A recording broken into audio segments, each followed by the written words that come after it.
نبی پاک صلی اللہ علیہ وسلم نے اللہ سے فاقہ مانگ کر لیا، یا اللہ ایک وقت کی روٹی دے اور ایک وقت کا فاقہ عطا فرما۔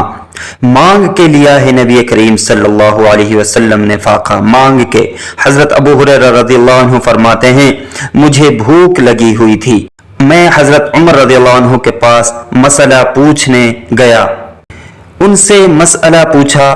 اس وقت رواج تھا جب میں مسئلہ پوچھنے جاتا تو وہ پہلے روٹی کھلاتے، تو نبی پاک صلی اللہ علیہ وسلم کے صحابی حضرت ابو ہریرہ رضی اللہ تعالی عنہ حضرت عمر رضی اللہ عنہ کے پاس مسئلہ پوچھنے گئے۔ حضرت عمر رضی اللہ عنہ سے مسئلہ پوچھا، فرماتے ہیں کہ انہوں نے مسئلہ بتایا، آج کھانے کے لیے نہیں پوچھا اور مجھے روٹی نہیں کھلائی۔ تو مجھے کہنے لگے ابو ہریرہ تو کیا سوچتا ہوگا کہ آج انہوں نے روٹی نہیں پوچھی، تو نے کب سے کھانا نہیں کھایا؟ میں نے جواب دیا صبح سے۔ کہنے لگے میں نے کل صبح سے کچھ کھانا نہیں کھایا، چلو ابو بکر صدیق رضی اللہ تعالیٰ عنہ کے گھر مسئلہ پوچھنے چلتے ہیں۔ دونوں مسئلہ پوچھنے حضرت ابو بکر صدیق رضی اللہ عنہ کے دروازے پر آ گئے، جا کر ان سے مسئلہ پوچھا۔ ان کی بھی عادت تھی کہ جب بھی کوئی ان سے مسئلہ پوچھنے آتا تو دسترخوان بچھا لیتے اور پہلے ان کو کھانا کھلاتے، پھر اس کے بعد ان کو مسئلہ بتاتے تھے۔ تو کہنے لگے ابو ہریرہ تم لوگوں نے کل پرسوں سے نہیں نہ کھایا ہوگا، پر ابو بکر کو 4 دن گزر گئے ہیں، تھوڑا سا دودھ ملا ہے یا کھجور ملی ہے، روٹی کوئی ملی ہی نہیں۔ چلو در رسول صلی اللہ علیہ وسلم پر چلتے ہیں، آؤ حضور صلی اللہ علیہ وسلم کی بارگاہ میں چلتے ہیں۔ کہتے ہیں نبی پاک صلی اللہ علیہ وسلم کی بارگاہ میں ہم لوگ حاضر ہو گئے، حضور صلی اللہ علیہ وسلم کے چہرے کو دیکھا، نبی کریم صلی اللہ علیہ وسلم سے مسئلہ نہیں پوچھا۔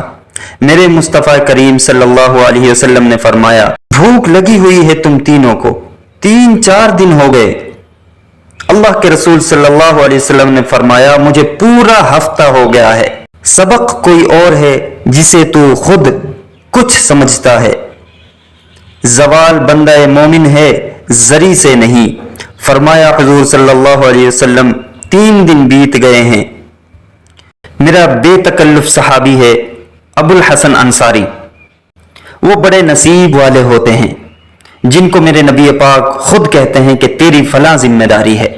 اس زمانے میں اگر کسی کو کہہ دیا جائے کہ تیری یہ ذمہ داری ہے تو وہ ہمارے آس پاس تک نہیں پھٹکیں گے۔ یہاں سے تو چھٹی کرنی چاہیے۔ خوش ہوتے تھے وہ صحابہ اکرام جب انہیں ذمہ داری دی جاتی تھی۔ نبی پاک صلی اللہ علیہ وسلم ابو الحسن انصاری کے گھر پہنچے، نبی پاک صلی اللہ علیہ وسلم نے فرمایا بھوک بڑی لگی ہے، کھانا لاؤ۔ کہتے ہیں حضور صلی اللہ علیہ وسلم نے اسے کہا تو اس آدمی کو تو وجد ہی ہو گیا۔ اس نے کہا میرے نصیب اتنے کہ حضور صلی اللہ علیہ وسلم کہیں کہ کھانا کھلا، اور دیکھو دنیا والو حضور صلی اللہ علیہ وسلم آج سب سے زیادہ عزت والا مہمان ابو الحسن کے گھر میں آیا ہوا ہے، اور وہ مہمان خود کھانا مانگتے ہیں۔ فرماتے ہیں وہ دوڑے گئے، بکری اٹھائی، ذبح کی، بیوی کو کہنے لگے روٹی تیار کر، ادھر کھجوریں توڑی، انگور توڑے، کہنے لگے حضور صلی اللہ علیہ وسلم آپ تب تک تناول فرمائیں، تب تک کھانا پک جاتا ہے۔ حضرت عمر رضی اللہ تعالیٰ عنہ کہتے ہیں روٹی پک کے آئی، بڑا پیارا گوشت، بڑا اچھا سالن، بڑا خوبصورت خلوص والا کھانا۔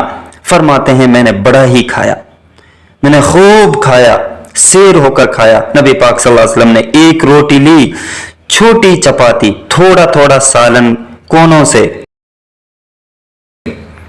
اور جب نبی پاک صلی اللہ علیہ وسلم نے کھانا کھا لیا تو حضور صلی اللہ علیہ وسلم کی آنکھوں میں آنسو آئے۔ حضرت عمر کہنے لگے حضور روئے کیوں؟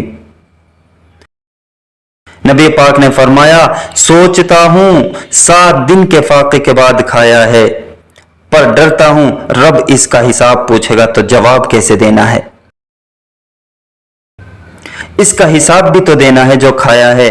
حضرت عمر فاروق کے ہاتھ میں کوئی چیز تھی، زور سے زمین پر ماری، کہا 7 دن کے بعد بھی روٹی کھائی ہے تو حساب دینا ہے۔